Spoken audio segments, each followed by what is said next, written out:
How will Kratos and Atreus travel from realm to realm with no Bifrost crystal? This is what I'm going to be going over in this video today, and for all of you God of War fans, please hit the like button to push it out to other awesome fans just like yourselves.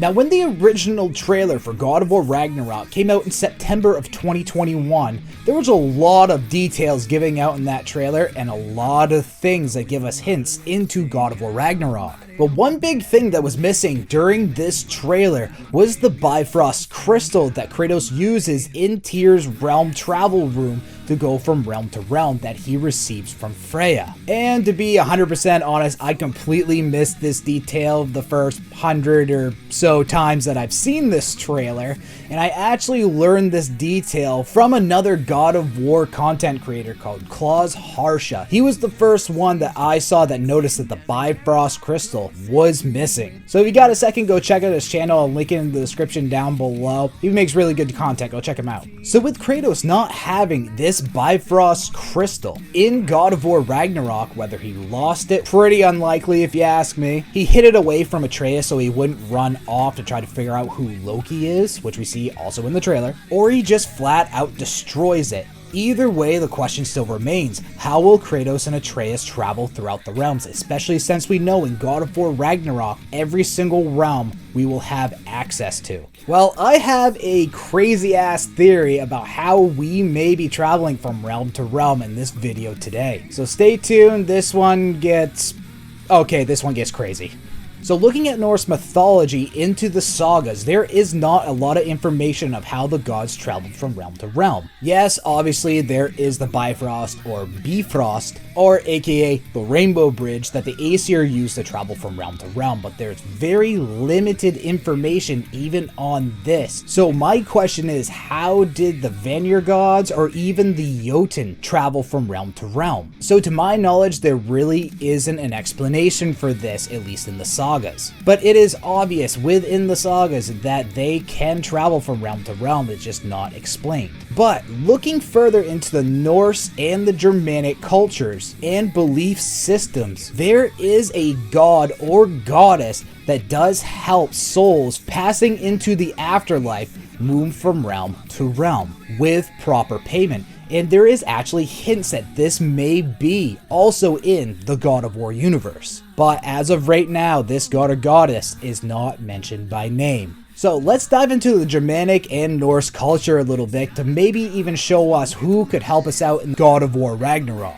So when a person dies in the Germanic and Norse cultures, technically the Norse and everything else, they're all wrapped into Germanic culture, but that's a whole nother discussion for another day. There are many different afterlives, especially in their culture, but there are two that are mentioned more than others, one being hell and the other being Valhalla or Valhall. A couple of examples of these other places is one called Folkvang, which is a field of slain warriors dedicated to the goddess Freya, and she actually gets first pick of the chosen slain after a battle, even before Odin does for his realm of Valhalla, or Paul of Valhalla, whatever. Another one of these halls in the afterlife is actually run by the dwarf Sindri, called, I'm going to destroy this, Nidavellir. I'm going to leave it right on the screen right here, I apologize for the awful pronunciation. Which is a hall dedicated to the virtuous and the pure of heart, which is made out of red gold. And like I said, there are many others. I just wanted to give a couple as examples, and I really didn't want to bore you with all of this today, maybe for another video down the road. But the hall that I really want to focus on is the realm under the sea. Under the sea. Under the sea. So looking at the sea and through the Germanic and Norse eyes, most people think Njord, father of Freya and Freyr, is the god of the sea, which is very common and understandable. But the god and the goddess of the sea are two different beings altogether. Sorry to burst some of your guys' bubbles, but Njord is not the god of the sea. His godhood extends to the sea shores, and also the boats that cross the sea, but not the sea itself. Sorry, just the way it is. But the god of the sea is actually a Jotun by the name of Aegir. Not to be kind of confused with Air, which is completely different in God of War universe. A Valkyrie is the god or giant of the sea. And yes, Aegir is a part of the God of War universe. He just has a very small mention in God of War. So as we take our boats around the Lake of Nine, Atreus picks up some gold pieces out of the lake. These pieces of gold are called Aegir's gold. So with these pieces spread along the Lake of Nine, and it being called Aegir's gold, we can safely assume Aegir is a part of the God of War universe. So going back to mythology and culture a little bit, Aegir does rule over the sea, and many of the Germanic and Norse people did travel along the sea to get where they were going, but not all of them made it safely from where they were going, whether it was to a distant land or coming back home. So where did these people go in the afterlife that died at sea? Well, Aegir has a hall all of his own, and he is not the only person running it. Aegir is married to a goddess that is the personification of death at sea. This goddess name is Ran.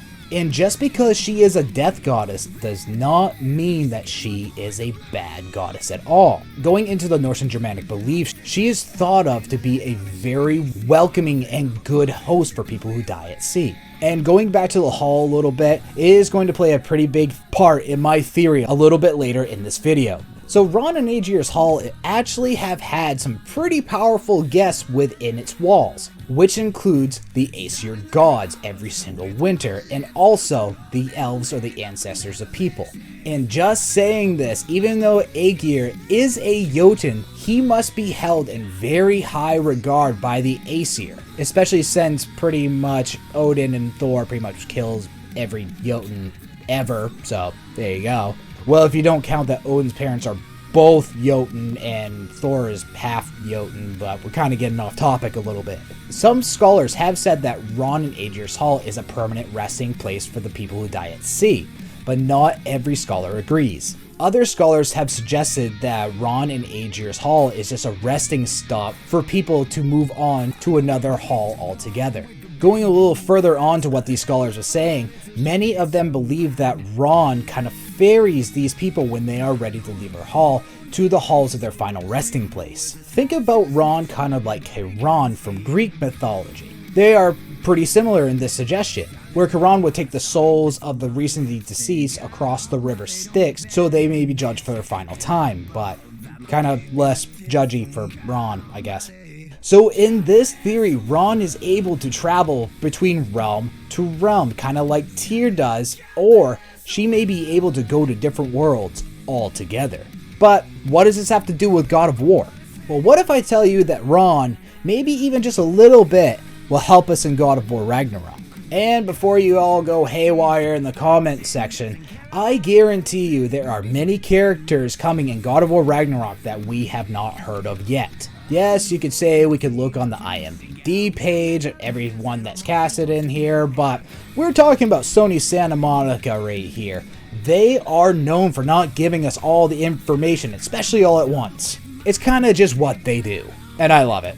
So here's kind of what I'm thinking. So Kratos and Atreus have to find a way to travel from realm to realm in God of War Ragnarok, especially since the Bifrost crystal is gone. So first things first, I think we're going to go find Tyr and what a lot of people have said is Svartalfheim, which very well could be true, especially since Tyr is this god who has been going for peace throughout the races. But how are we going to get to Svartalfheim? Well, I'm kind of thinking Brock and Sindri are going to help us with this, maybe learn or bring us between the realm between realms to get to Svartalfheim. But what will happen if Brock and Sindri are around the entire time to help us with this? This is where I think Ran is going to come into play.